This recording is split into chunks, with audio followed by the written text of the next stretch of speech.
Mas, kalau jual dengan harga standar berarti kita kan rugi, Mas. Kita sudah beli pejantan yang bagus dengan harga mahal. Memang indukannya itu lokal, tapi kan anakannya nanti cross, Mas. Cross itu kan bagus jadinya, Mas. Bobotnya juga bagus, genetiknya juga bagus. Kalau dijual dengan harga yang standar kan kita rugi.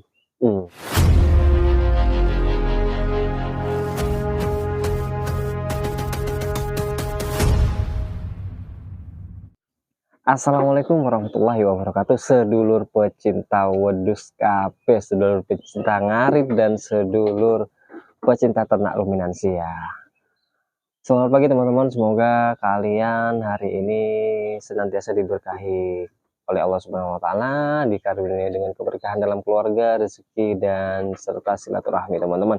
Oke teman-teman, ketemu lagi ya sama aku hari ini di channel AFH Farm. Semoga channel ini bisa menginspirasi atau bisa menjadi wadah sharing teman-teman semua, bagi yang pengen belajar ataupun bagi yang mau belajar atau hanya pengen menyimak informasi terkait dengan peternakan ruminansia, baik itu kambing, sapi ataupun domba. Tapi kita di sini lebih fokus ke domba karena memang itu kalau menurut saya lebih mudah dan lebih simpel teman-teman. Kurang lebihnya sama antara kambing, sapi, dan domba itu ya kurang lebihnya sama teman-teman. Ya antara 11-12 lah perawatannya teman-teman. Oke teman-teman, langsung aja sekarang kita bahas mengenai tentang perbaikan kualitas genetik teman-teman ya. Nah gini, buat teman-teman semua yang sudah punya domba-domba lokal, peternak pemula yang sudah punya domba-domba lokal dan pengen memperbaiki kualitas genetik tapi masih terkendala dengan harga jual dan pasar teman-teman ya. Nah kalau beli genetik yang lebih bagus, otomatis harga beli kita untuk memperbaiki kualitas kan memang lebih mahal teman-teman. Lebih mahal, yang biasanya kita beli itu harga 1.500.000 untuk doro-doro bunting, itu kalau di genetik Texel, Merino yang sudah kawinan dengan pejantan Texel, Merino atau Dorper itu bisa di atas 2 jutaan teman-teman, 2.200.000, bahkan ada yang 2.500.000 teman-teman kalau sudah kawinan dengan Dorper teman-teman. Jadi saran saya seperti ini teman-teman, kalau sudah punya betina yang ini yang sudah produksi teman-teman, atau doro yang siap produksi, teman-teman beli aja pejantan teman-teman, pejantan, karena di pejantan itu nanti otomatis akan memperbaiki kualitas. Jangan beli indukannya teman-teman, sebagus apapun indukan teman-teman, kalau pejantannya teman-teman tetap lokal, hasilnya tidak akan seberapa. Berbeda lagi ketika nanti pejantannya itu domba yang berkelas atau domba yang bagus, crossing teman-teman, crossing atau full blood, maka hasilnya nanti itu akan maksimal teman-teman, akan bagus teman-teman. Kenapa saya sarankan seperti itu teman-teman? Karena kita untuk mengejar efisiensi teman-teman, efisiensi pakan dan efisiensi waktu. Jadi teman-teman gini teman-teman, kalau di tempat teman-teman itu belum punya pasar, belum punya mitra, teman-teman itu masih pemula, baru belajar, populasi masih 20, 30, 40 ekor, kan masih belum punya mitra ya teman-teman, belum punya pasar juga, jualnya pasti ke pasar-pasar lokal dan di tetangga sekitar teman-teman. Perhitungannya gini teman-teman, analisanya itu adalah ketika kita punya domba genetik yang bagus teman-teman itu jangan dulu terpaku dengan harga jual teman-teman yang harus mahal. Ingat, kalau teman-teman pengen beli genetik bagus tapi harga jualnya itu harus mahal, teman-teman nanti akan kesulitan di penjualan. Itu jadi usaha itu sebagus apapun teman-teman produksi, sebagus apapun hasil dari peternakan teman-teman, tapi kalau teman-teman tidak bisa menjual, itu sama aja bohong teman-teman, sama aja teman-teman akan rugi nanti di biaya pakan dan waktu pemeliharaan.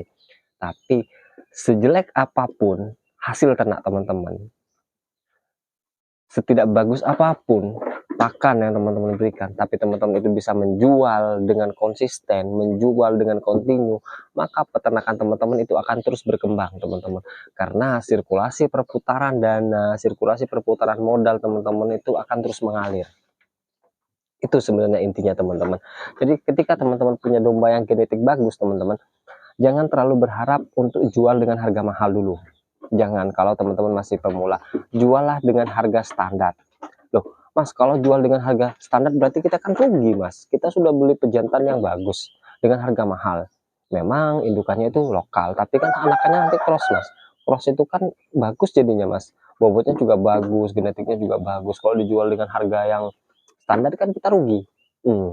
Itu pemikiran yang salah menurut saya, teman-teman. Kenapa? Karena gini, teman-teman, sepengalaman saya, teman-teman, saya juga sudah pernah mengawinkan, ya, saya pinjam pejantan punya teman saya, itu Texel, teman-teman. Memang bukan Texel full blood ya Texel Indonesia lah, Texel Indonesia crossingan ya berapa F3-an kalau nggak salah.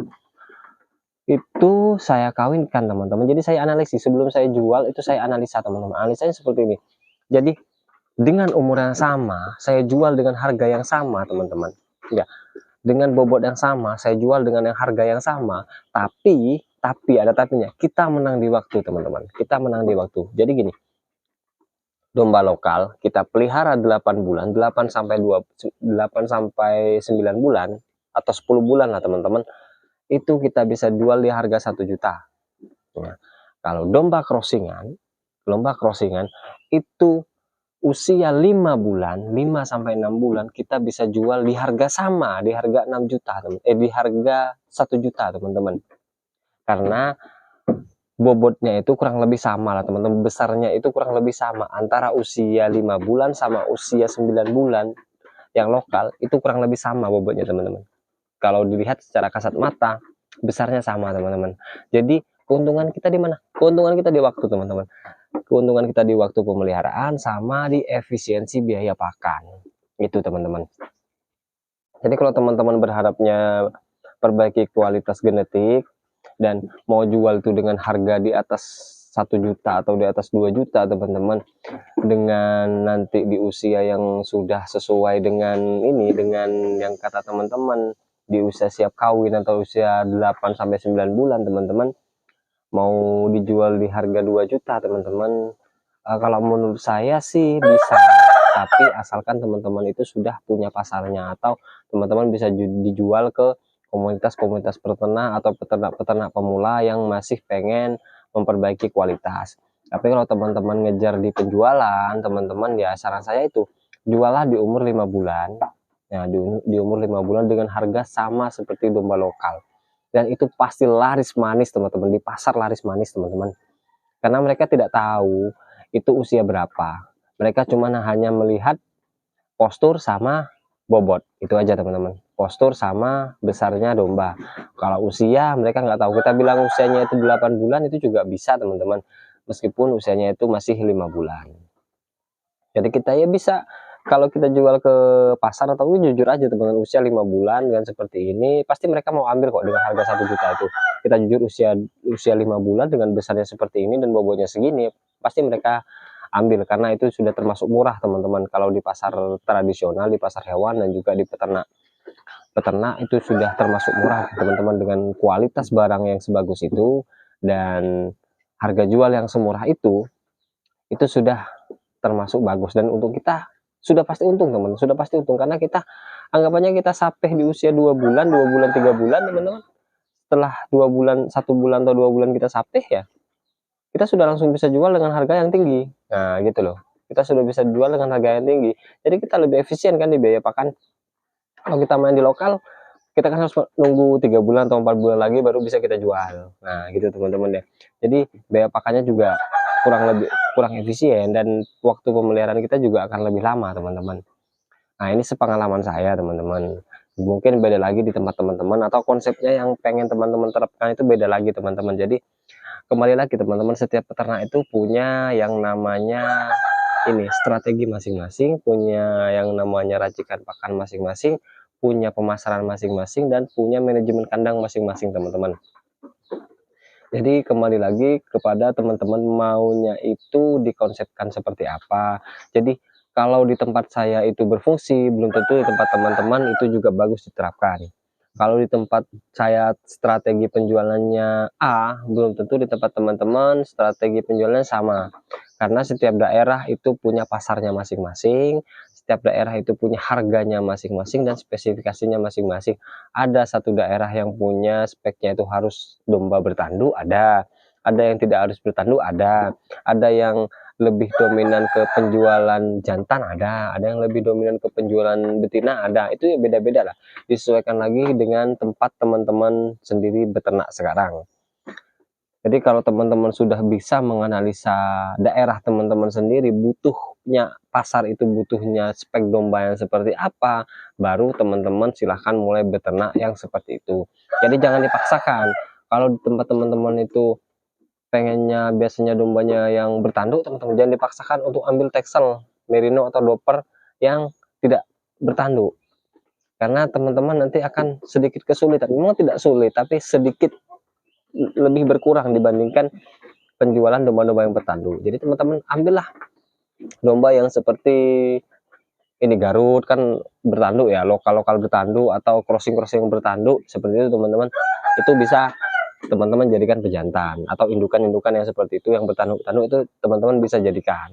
Tapi kalau itu tidak menjadi spesifikasi wajib di tempat teman-teman, orang-orangnya itu bebas, bisa bertanduk bisa enggak, yang penting bentuknya domba, terus posturnya besar, gemuk, nah itu lebih enak lagi karena teman-teman ya bisa bereksperimen mana yang lebih efisien nanti dari segi pakan, dari segi penjualan, gitu-gitu teman-teman. Jadi mungkin itu aja teman-teman video saya hari ini. Sekali lagi saya mohon maaf lahir dan batin jika ada salah kata dan ucapan dari saya teman-teman di video ini yang menyinggung teman-teman semua atau masih belum mudah dipahami oleh teman-teman semua. Semoga kedepannya kita bisa membangun channel ini lebih baik dan channel ini bisa menjadi tempat diskusi untuk kita semua, para peternak pemula dan peternak-peternak yang ingin menjadikan peternakan ini menjadi sumber investasi, jadi penghasilan yang masif atau penghasilan yang pasif atau aktif income buat teman-teman semua. Semoga itu bisa terwujud dan selalu diberkahi oleh Allah Subhanahu wa taala teman-teman. Oke, gitu aja video dari saya ucapkan assalamualaikum warahmatullahi wabarakatuh. See you next time.